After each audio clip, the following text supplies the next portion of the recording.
Good morning, ladies and gentlemen. Welcome to our distinguished guests, members of the media, and other guests attending today here at the Abraham Lincoln Presidential Library and Museum. Good morning. I'm Joe Crane. I'm the Director of Public Programs and Community Engagement.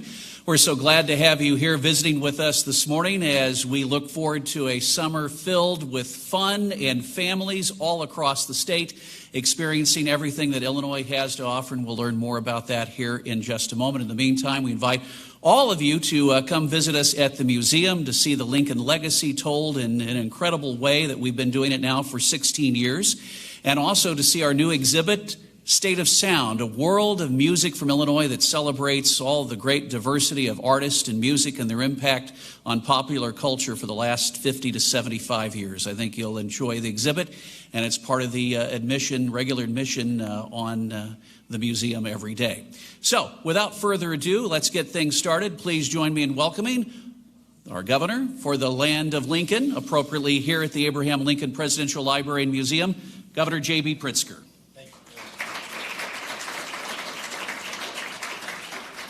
Thank you very much, Joe, and welcome to everybody. It's a very exciting day, and I've been looking forward to this for some time now. I want to express my appreciation to the staff here at the Abraham Lincoln Presidential Library and Museum for hosting us, and I'm very glad to have the opportunity to thank everyone who not only works here at the museum and makes the experience for everybody visiting so terrific, but also all the visitors who come here year in and year out and help make Springfield so vibrant, especially during our summers. And I want to thank the museum for offering, and this is something you may have heard about in the last week or so, offering free admission to anybody who's been vaccinated in May or in June. And all you have to do is come, and after having your first dose, not even your second dose, being fully vaccinated, you can come and get free admission. It's an exciting incentive for people, and I know that people will be taking advantage of it and already are. Vaccinations are our best tool to truly end this pandemic, and they're available to anyone right now. If you want to get vaccinated, there is no waiting. You can go get vaccinated today. The faster that we can all get vaccinated, the more likely this summer will be getting us back to normal. Down the street here in Springfield, the General Assembly is hard at work helping our state advance our economic recovery and invest in education and workforce development and health care. And I want to recognize some of the leaders who have taken the time to come and join us today. I hope I get everybody that's joined us. We have a bipartisan group with us. House Speaker Chris Welch, our Senate President Don Harmon, as well as my own state senator, Senator Sarah Feigenholtz, Representative Lamont Robinson, Senator Rochelle Crow, Representative Dave Severin, and all of those folks together lead our tourism committees in the General Assembly. I also want to thank Senator Doris Turner and Representative Sue Scherer for hosting us here in their district. Did I miss any members of the General Assembly? Raise your hand and I'll call on you. Thank you all for joining us today. The Abraham Lincoln Presidential Library and Museum is one of our state's greatest attractions, having welcomed millions of people from around the world. That's why I chose this as the place to announce Illinois' new tourism campaign, one designed especially to meet this moment in our history. After an incredibly difficult year in which the pandemic kept us all close to home and staying apart, life-saving vaccines are bringing us back to life and heading toward a summer of fun and venturing out. Today, I'm proud to launch the Time for Me to Drive campaign, inviting people to see all of Illinois, showing off adventures of all kinds, historic sites and winery tours, state parks and rock climbing, hiking and zip lining, hundreds of craft breweries, and thousands of excellent restaurants across the entire state. The Time for Me to Drive campaign highlights the fun and the beauty that our diverse communities offer, and it shows off our natural assets and our man-made ones too, all over our state. Visitors can tour one of Illinois' more than 300 state parks and recreation areas, places like Matheson State Park in Oglesby with its endless hiking trails, and Giant City State Park in Makanda with its world-renowned rock climbing and other natural beauties like the Shawnee National Forest, which offers us the Garden of the Gods. We've got the famous drives of Route 66 and Great River Road, the haunted tours of Alton, the wineries of southern Illinois, and the architectural landmarks of downtown Chicago. And here in Springfield, you can witness history all around you, including right here at the ALPLM, soon to be one of the 2 presidential libraries in Illinois when the Obama Center is completed in Chicago. More and more travelers are ready to get back out there. Recent surveys show that half of Americans plan to travel this summer, and half of them intend to drive. So whether you want to ease your way back into travel or are raring to go, taking the Great American Road Trip is a great way to enjoy yourself and to stay safe. So no matter who you are or how you travel, this campaign introduces tourists to an Illinois they may not have seen before. We're a state that values safety for our own people, and we offer it to visitors from the rest of the world as well. If you want to see the sights, if you want a change of scenery, if you want to travel safely, come to Illinois. I encourage travelers from across the region and those in Illinois who haven't seen all our state has to offer, go online to enjoyillinois.com, where you can find over 60 itineraries that will take you on a journey to the wonders of Illinois.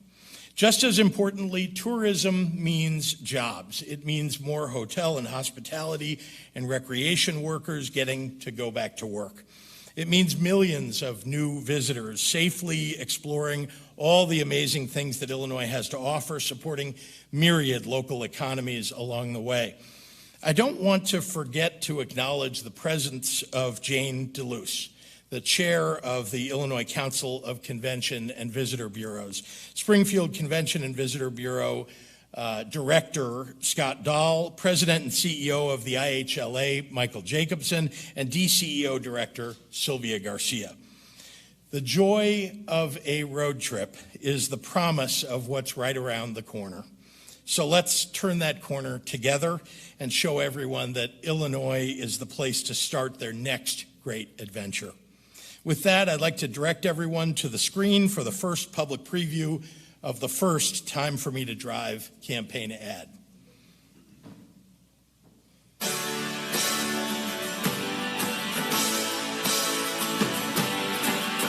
Time for me to drive. Well, I've got to set myself free. Time for me to drive. That's just how it's got to be. Illinois, home to the iconic Route 66, the Great River Road, and countless road trips to discover. Find yours at enjoyillinois.com. And I'd like to introduce our Director of the Department of Commerce and Economic Opportunity, Sylvia Garcia. Sylvia?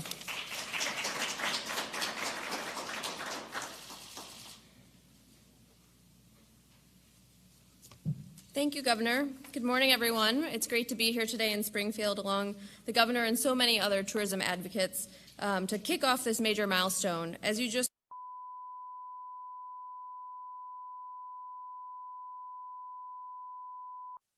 byways that connect us all.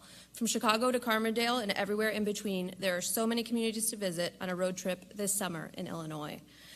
We're so excited to be able to make this announcement today, and we really encourage everyone here to check out enjoyillinois.com, where you can find itineraries, trip ideas, travel accommodations, and much, much more about all the things you can experience here in Illinois. In addition to the many sites and attractions we can't wait to welcome visitors back to, today we're also celebrating the important role that tourism plays in our economy. Prior to the COVID-19 pandemic, Illinois welcomed over 120 million visitors every year. And those visitors spent over $40 billion in Illinois. That's billion with a B. I think, unfortunately, last year, as we stopped traveling in order to keep each other safe, visitor spending in Illinois was cut in half. This decline in tourism had a reverberating effect on our local communities and our local economy. That's why Governor Pritzker, from the very beginning in this crisis, wanted to make sure we're providing sufficient relief to small businesses, including tourism and hospitality businesses. This has been a top priority for us at the Department of Commerce and Economic Opportunity and for the governor and the state as a whole. Through the Business Interruption Grant Program, we've directed over $75 million to tourism-related businesses, in addition to $133 million that went to restaurants and bars, which are key destinations in and of themselves. The Time for Me to Drive campaign is not only a milestone in bringing tourism back for this summer, it's also part of our ongoing work toward a strong recovery for the tourism industry over the long term. I often say that tourism is the front door or the welcome mat for the state of Illinois, and it's part and parcel of the ongoing efforts we undersee at the Department of Commerce and Economic Opportunity to attract businesses here. We know that positive impacts in tourism, and looking at the campaign and a great visit to Illinois, can be really important in helping folks plan their next trip, but also make big life decisions, like where to go to school, where to retire, and where to relocate. We look forward to leveraging this campaign and our future marketing efforts to help more companies and families see how great a place Illinois is to live, work, and invest in. It took many partners to get here today. For months, we've been working very closely with our colleagues at the Department of Health and Department of Public Health, the Convention and Visitor Bureau partners, folks like the Illinois Hotel and Lodging Association, the Illinois Restaurant Association, the Illinois Retail Merchants Association, and last but not least, our great colleagues in the General Assembly, to make sure that we are keeping folks safe and monitoring the latest health and safety data to keep things going. We're very excited today to reopen the tourism businesses and bring workers back and visitors back to our economy. Finally, I want to give one last shout out to Carla Flannery and our Office of Illinois Tourism. Their team has really been working hard around the clock on this campaign that we're rolling out, but also making sure that the interests of hospitality businesses and the tourism industry were well represented as we went through this last year. Combined, the efforts of our partners and our team together have us right on track just in time for summer and ready to reclaim our role as an international destination here in Illinois. With that, I'd like to turn it over to one of our biggest advocates for tourism, Speaker Welsh. Thank you so much.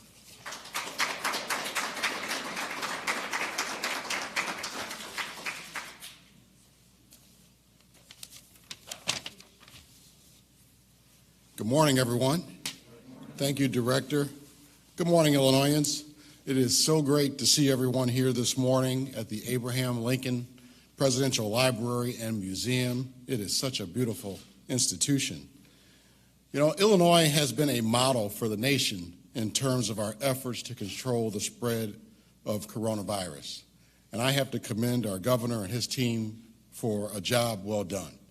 Really, after a robust effort to vaccinate as many people as possible with the help of the Illinois National Guard, so many local health departments and the pharmacies across our state, Illinoisans seeking the vaccine have been able to get one, which is so incredibly important to ending this pandemic. We are now able to come here today to focus on rebuilding our economy and drawing back tourists to this great state. After more than a year of hardship, it's ready to get out. It's time for everyone to get out and play. We need to maintain Illinois' rightful place as a destination for many key industries. That includes tourism. We are working hard in the legislature to make sure we regain our spot in breaking tourism records here in this state. And that is why, at the beginning of this legislative session, one of the first acts I took as Speaker of the House was appointing a tourism committee chaired by Chairman Lamont Robinson. And they have been hard at work. We are working hard, passing bills like the Rental Assistance Program Act and the Health Equity Bill, and that has moved us through this pandemic to ensure that our most basic needs are taken care of. We're not done yet. We have more work to do in this 3 weeks that we have remaining in session. But it is now time to turn our sights on encouraging Illinoisans and others from the Midwest to enjoy what our great state has to offer. Get in your car, everyone. Drive Illinois. This is a beautiful state. Come visit Springfield. Come visit the Abraham Lincoln Library and Museum. Come learn about the music and musicians that we have here in this great state. Visit our state parks. go to a ball game, throw out a first pitch. Come on and enjoy Illinois. This is a great place. Now I'm honored to introduce my good friend, Senate President Don Harmon.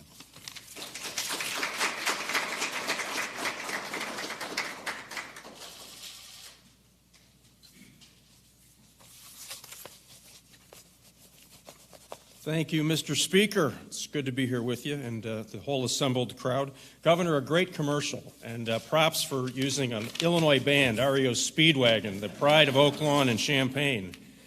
Woohoo! Tourism is a vital part of our economy because so many people recognize how beautiful our state is from top to bottom and from side to side. Now, before even seeing this commercial, we walked the walk. My family took a spring break, which turned out to be a vaccination vacation, driving down to southern Illinois to explore Lake of Egypt and Giant City State Park, and it was just fabulous. There are so many wonderful things to see and do in this state. So Illinois is opening for business, and I encourage everyone to be part of it. Get vaccinated and get out there. Now, at the beginning of this General Assembly, just like the House, the Senate, too, created a standing committee on hospitality and tourism, and there was no one better to chair that committee than a tenacious advocate for the restaurants and cultural institutions in her district, the convention industry statewide, and all of our wonderful destinations in Illinois, Senator Sarah Feigenholtz.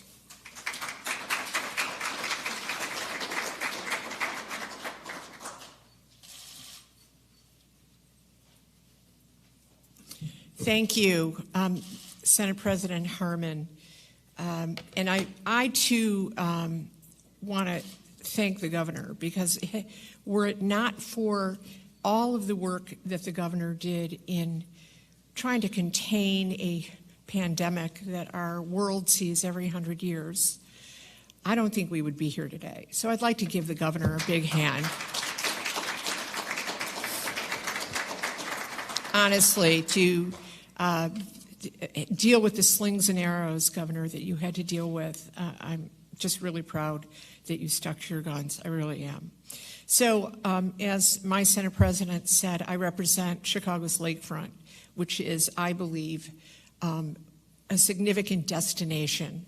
Wrigley Field, Lincoln Park, and the zoo, just to name a couple of things, are that were in this beautiful little ad you put together, are in my district. And of course, the restaurant and hotel industry, which is an incredible economic force. I'm not sure that many people realize that the hospitality and tourism industry is the largest employer in the state of Illinois outside of state government. I believe that combined, tourism, hotels, and restaurants drive about, I'd say, 600,000 jobs in this state. And that includes people who work at McCormick Place, our brothers and sisters in labor who depend on conventions to come to the city of Chicago. And Chicago is the convention city. We invented this. We became the city that brought conventions to life after, and I would like to give Jane Byrne credit for it because it started with the Blues Brothers. Before that, we were sort of a darker city, but right now we have built, as Director Garcia said, an incredible tourism destination where the young millennials that are coming to our city are sitting in the back 10 rows of an airplane, and they already have reservations at our culinary destinations in the city and around the state. So I am thrilled that today we begin our journey back to those jobs, back to reviving an industry that has been hit the hardest and essentially is the biggest economic engine in our state. I believe that if you go down the supply chain, we're talking about $48 billion of economic activity, not just in the state, but interstate. And I think the hotel tax, which is what the tourism budget depends on, is approximately, we bring in over $300 million in in hotel tax revenue, which is the gasoline that drives the tourism budget that we hope is completely funded so that we can kickstart this convention and this whole economic engine. And so thank you, Governor. It's important, as our friend Sam Toya from the Restaurant Association says, to bring heads and beds and bodies and seats in our restaurants. Conventions are, once we get to bringing them in, what will revive this sector. And I am grateful that we are here today to begin that journey. Thank you again. And I'd like to introduce my dear friend and colleague, Representative Lamont Robinson, who is the chair of the House Tourism Committee. Thank you.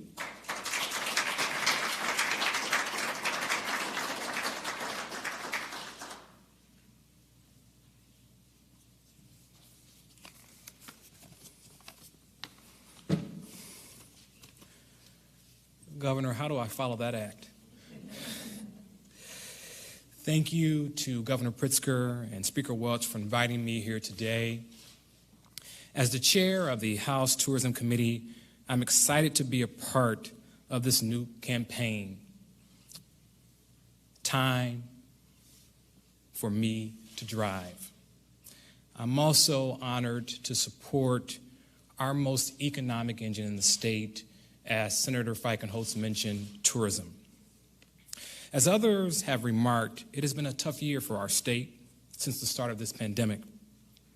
But I want to thank the governor again for being a steady hand through this pandemic and all the challenges that have faced our state. Governor, also, we want to thank you for believing in science and all of the great staff that you have that has gotten us through, again, these challenging times. It has been particularly tough on our small businesses, restaurants, hospitality industry that rely on tourism to facilitate local economic development and growth. Things are looking up for us in the state of Illinois, and there are great destinations all across our state, from the skylines and great neighborhoods, the fantastic gyms in the city of Chicago, where I represent, to Start Rock and LaSalle County, to the Abraham Lincoln Museum, where we are convened this afternoon. I'm happy to again support this campaign to revitalize our tourism industry and put Illinoisans back to work. I'm excited for the future of this great state and trust that our residents will be excited as well. Thank you for this opportunity. I would like to bring up Springfield's finest, Representative Scher.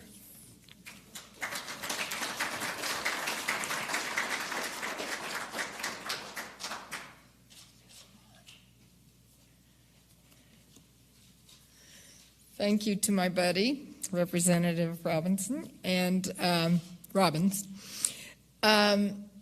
I just think it's a very special opportunity for Senator Turner and I especially to be here as the hostesses, I guess you'd say, because this is in our district. And it takes me back to a time when I remember as a child, my grandma living at A19 South College. And, you know, back in the day, it was, you kids go play, we grown-ups will talk. So my brother and my cousins and I, that's what we did on Sundays, is we came and we'd go through the museums and through the Capitol, and they're just such wonderful memories that I have. So I think that's probably what brought me to this place as vice chair of the Museums, Arts, and Cultural Enhancement Committee. We actually have a committee hearing today, and I love being on that committee. I love everything that has to do with tourism and museums, and it's just such a special honor to represent this museum as part of my district. And my greatest thanks to our president of our Senate and our new Speaker Welch and to Governor Pritzker, because without everybody working together, I wouldn't have had those childhood memories, and I wouldn't have the opportunity to have these wonderful museums in my district. And it all starts with tourism dollars. So thank you so much for everybody realizing the importance of that, because what we put into it, we way more get back than what we put in. So thank you for the opportunity to be here, and I'd like to introduce Michael Jacobson with the motels. Thank you.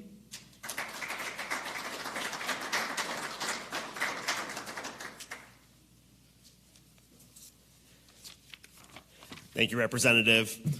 Governor Pritzker, thank you for inviting me to be here with you this morning. With today's announcement, it is becoming more clear day by day that Illinois is back open for business, and we are excited to safely welcome visitors with open arms. Investing in tourism promotion efforts allows for Illinois to compete in the regional, national, and global marketplaces to get travelers to our great state. We have so many great destinations and attractions to visit throughout the state, and those who are looking to book a summer vacation, particularly those in the Midwest, need to keep Illinois top of mind, and this campaign will put us in the forefront as families consider where to travel. What people rarely realize is that an investment in tourism promotion is an investment in economic development. Promoting tourism helps our economy by getting visitors to stay in our hotels, to eat at our restaurants, shop in our retail stores, buy fuel at our gas stations, and enjoy our amazing attractions.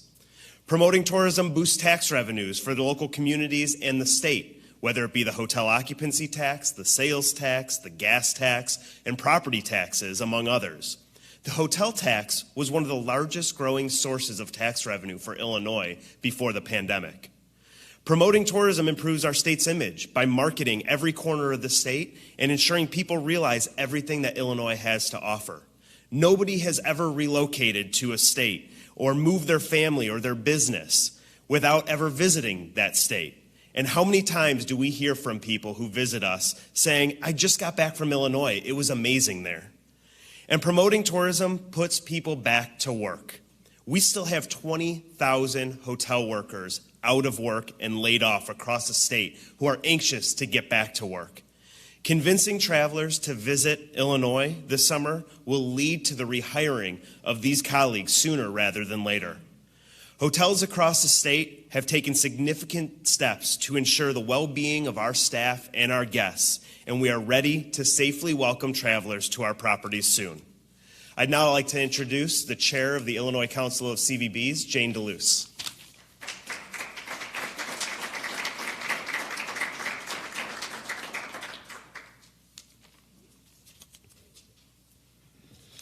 Thank you. This is a great day, and isn't it always this beautiful when you announce a tourism campaign? It's a perfect day for that. I'd like to thank Governor Pritzker for making this day possible and all of our members of the General Assembly. I am Jane DeLuce. I'm President and CEO of Visit Champaign County, home of REO Speedwagon, and also have the honor of serving as chair of the Illinois Council of Convention and Visitor Bureaus. Today's announcement means that Illinois is ready to once again showcase all that we have to offer. The campaign, led by Carla Flannery and her amazing team, will bring visitors to and throughout Illinois, which in turn will bring customers for our local businesses and jobs for our workforce. ICCVB represents 38 destination organizations around Illinois, including Chicago and hundreds of downstate cities, small towns, Main Street, urban and rural communities. And we know that right now it's road trips that are connecting our communities more than ever before. Whether a solo trip or groups of families or friends, travelers have over 60 itineraries to explore new adventures at some of the most highly acclaimed food, arts, and culture scenes of any towns in the Midwest and easily accessible by our major highway systems. Beyond creating priceless memories, these road trip experiences create an immediate infusion of cash in the tourism economy, which has been so decimated by the pandemic. At ICCVB, we proudly work along with the CEO, the Illinois Office of Tourism, and our industry partners to promote Illinois communities as welcoming, multicultural destinations to visit, to work, and to live. Through this work, visitors will come, and businesses throughout the state will immediately feel the impact of visitor spending at hotels, restaurants, retail attractions. Many small businesses, including minority-owned, depend on us to tell their stories and further their reach to both residents and visitors whom we refer to as potential residents. The return on investment for destination promotion drives $11 in tax revenue for every dollar in promotional spend. We do what we do for the faces of the hospitality industry. We have something that no outside entity will bring to the table, the love of our communities, and as such, directly affected by the results. We are personally invested. Thank you, Governor Pritzker, for making the right choices to protect our safety so we can truly see the benefits today. Tourism is back. We are essential to Illinois' economic recovery, and we are ready to welcome visitors. Thank you, and I'd like to welcome back Governor Pritzker to answer any questions. Thank you.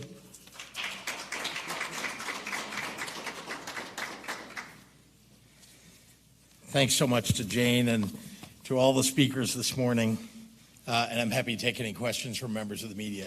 Peter.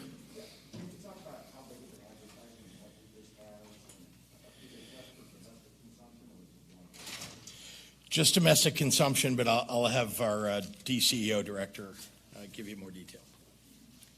Sure. It's a total of $6 million in media. Given the theme of Time for Me to Drive, it's focused on border states in Illinois, so it's playing in 7 states and 18 markets.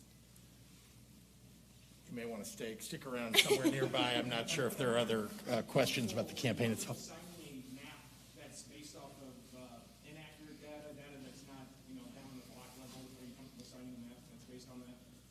Well, I know that that's still being talked about, worked on, and there is a constitutional requirement that there is a map that passes before June 30. So I know that the legislature is working hard to get that done. On Monday, you got asked about IDS offices and asking about that for months, and we've gotten the same reasons. At what point do those reasons become excuses by yourself and the department? Well, let me start by saying that the pandemic is still with us. Let's recognize that there are offices, whether they're private companies or government offices, that are only partially open or not open yet. We are working very hard in all of our agencies to have schedules for opening. Some are more open than others, but the IDS offices will be opening during the summer. As we move into the summer, there is a schedule that they're working on to open each of the offices. And speaking more to that, there's actually a House Resolution 226 that's going to be talked about today, a bipartisan resolution that would immediately open the offices. Would you be in favor of that? Well, again, we've got to keep in mind that we have health challenges. They're still with us all around the world and here in Illinois, and so we want to make sure that with the work that IDPH does, that we're doing it in a safe fashion. So just saying fling the doors open, that sounds like something that unsafe states do. Governor, we've heard about LaSalle quite a bit. Could you compare and contrast your response to LaSalle and Governor Rauner's response to Quincy? Transparency, transparency, transparency. We have, from the very beginning, provided all the information that we become aware of. I think that's not the case in the prior instance at Quincy. These are tragedies, no doubt, but they're tragedies the public should know as much about as we can learn, and that's why I asked for an independent investigation and why that report was delivered in an independent fashion. I think even the IG yesterday talked about the independence of the work that was done. But your critics say that you waited 11 days and you let the leadership, Director Chapelopia and the Director of LaSalle home hang around too long, et cetera, et cetera, et cetera. And, the folks, for example, Senator Resin and all have been saying, you don't have standing to criticize Rauner when they look at LaSalle. Look, the critics are going to say whatever they say. I think what I'm looking at is the responsible actions that we took in the wake of knowing information that action needed to be taken upon. So as you saw, not only did we take action to improve the situations at each of our veterans' homes, but we also brought in a terrific new leader of the Department of Veterans Affairs who has a tremendous amount of experience running the Ohio homes as well as a medical career.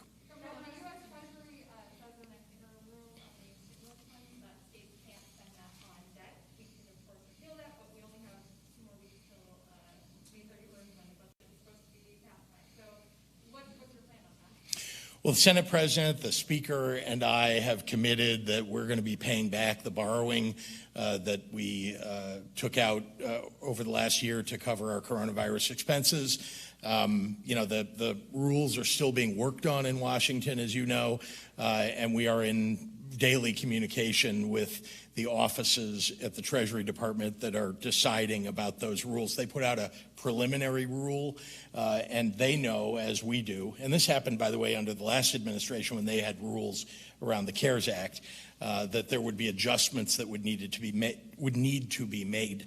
And so we're following that, trail to make sure that we get everything done that we need to so we can use those. Look, the federal government's sending us dollars and then telling us that we can't then send those dollars back to the federal government to pay for the borrowing that we took out last year. It clearly doesn't make a lot of sense, and so we've talked to the Treasury Department about that. Mark. A lot of the wealthiest Americans saw their share of wealth just explode during the pandemic. Yes. Senator Bernie Sanders said that it would send a terrible, terrible message to voters to reinstate the state and local tax deduction. But you're advocating for that. There are critics who say that would just help the rich. Why is this the right time to reinstate the SALT tax? He only used one terrible, not two. But as far as I know. Look, we live in a state where we know that we have property taxes that are high. As a result of that, there are people in the middle class who fall into this SALT cap challenge. And so we want to lower taxes on, as many of those people as we possibly can. The SALT cap, as you saw, the reason that the largest states were most affected is because we're the ones who have higher property tax burdens on our middle class. So that's who we're trying to alleviate the challenge for. Yes. I'm sorry, I didn't hear the beginning of that.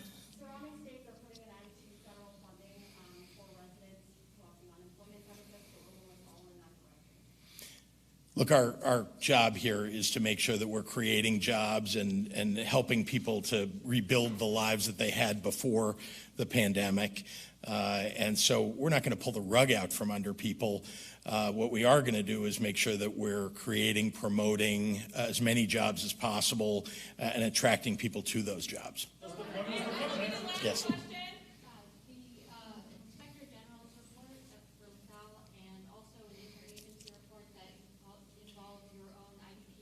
Yes. Found that the recommendations that were made after the Auditor General report from Quincy had not been implemented. Specifically, recommendations that all of the veterans' homes implement uniform infection control policy.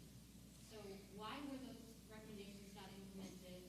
How is that showing that your administration is responsible? Look, I'm upset and extraordinarily disappointed that the leadership at the Department of Veterans Affairs did not make the corrections that were suggested in that report and others that should have been done.